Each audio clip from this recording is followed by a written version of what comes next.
Ice கட்டிகளை கொண்டு முகத்தை வசீகரிக்க செய்வது எப்படி? இந்த மாதிரி டிப்ஸ் உங்களுக்கு பிடிச்சிருந்தா மறக்காம நம்ம பியூட்டி டிப்ஸ் சேனலை சப்ஸ்கிரைப் பண்ணுங்க.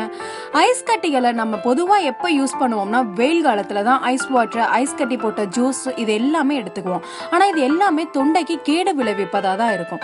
ஐஸ் கட்டியை வச்சு முகத்தை அழகா பாதுகாக்கலாம். இது எப்படின்றத இப்ப நம்ம பார்க்கலாம்.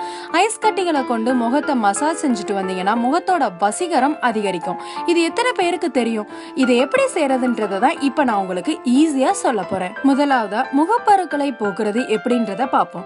முகப்பருக்கள் நம்ம அழகையே சீரழிக்கிற ஒண்ணா இருக்குது. ஐஸ் கட்டிகளை கொண்டு மசாஜ் செஞ்சுட்டு வந்தீங்கன்னா சருமத்துல உள்ள எண்ணெய் பசை நீங்கி சருமம் மிருதுவாகுது. முகப்பருவால் பாதிக்கப்பட்ட இடங்கள்ல 10ல இருந்து ஒரு 15 நிமிஷம் ஐஸ் கட்டியை வச்சு மசாஜ் பண்ணுங்க. அது இருந்த இடம் தெரியாம காணாம போயிடும். ரெண்டாவது, தோலில் உள்ள துளைகளை நீக்க. சருமத்துல துளைகள் பெரிதாக இருந்துச்சுன்னா முகத்தோட அழகையே அது பாதிக்கும். மேலும் இது அழுக்குகளை உள்ள இழுத்து வச்சு அப்சர்வ் பண்ணி சேவ் பண்ணி வச்சுக்கும். இதனால முகப்பரு வரதுக்கு அதிக வாய்ப்பு இருக்கு. ஐஸ் கட்டியை வச்சு தினமும் நீங்க படுக்க போறதுக்கு முன்னாடி உங்க துளைகள் இருக்கிற இடத்துல மசாஜ் பண்ணிட்டு வந்தீங்கன்னா அது இருந்த இடம் தெரியாம போயிடும். மூணாவது, முகம் பொலிவடைகிறது எப்படி? ஸ்ட்ராபெரி அல்லது வெள்ளரிக்காயை அரைச்சு அதை ஒரு பவுல்ல போட்டு உங்க ஃப்ரீசர்ல வச்சிருங்க. அப்ப அது ஐஸ் கட்டியா மாறிடும். இந்த கட்டிய முகத்துல மசாஜ் செஞ்சுட்டு வந்தீங்கன்னா இது மூலமா உங்க முகம் பொலிவடையும். மேலும் இந்த மசாஜ ஒரு வாரத்துக்கு ஒரு முறை பண்ணலாம். முகம் சோர்வை போக்க. வெயில்னால உங்க முகம் ரொம்பவே சோர்வா இருக்கும், கலையிலிருந்து போயிருக்கும். அப்ப என்ன பண்றீங்கன்னா ஐஸ் கட்டியை வச்சு ரொம்ப ஹார்டா, அதாவது கொஞ்சம் அழுத்தமா மசாஜ் செஞ்சுட்டு வந்தீங்கன்னா முகத்துல அந்த குளிர்ச்சி இறங்கி உங்க முகம் பளிச்சுன்னு மாறிடும். கருவளையங்களை போக்க. கண்களுக்கு கீழே கருவளையம் இருந்துச்சுன்னா முகத்தோட அழகையே அது கெடுக்கும்.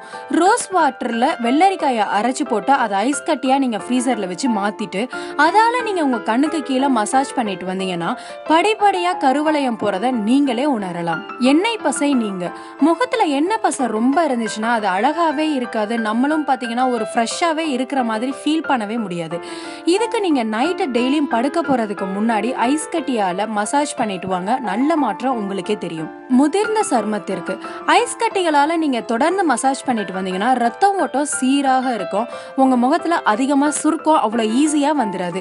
இது முகத்தை உண்மையாவே பொலிவா காட்டும். எப்பவுமே இந்த மாதிரி எளிய வகையான ஹோம்மேட் டிப்ஸை உடனே தெரிஞ்சுக்க நம்ம சேனலை மறக்காம சப்ஸ்கிரைப் பண்ணுங்க. உங்களோட சந்தேகங்களை எங்களுக்கு கமெண்ட் பண்ணுங்க.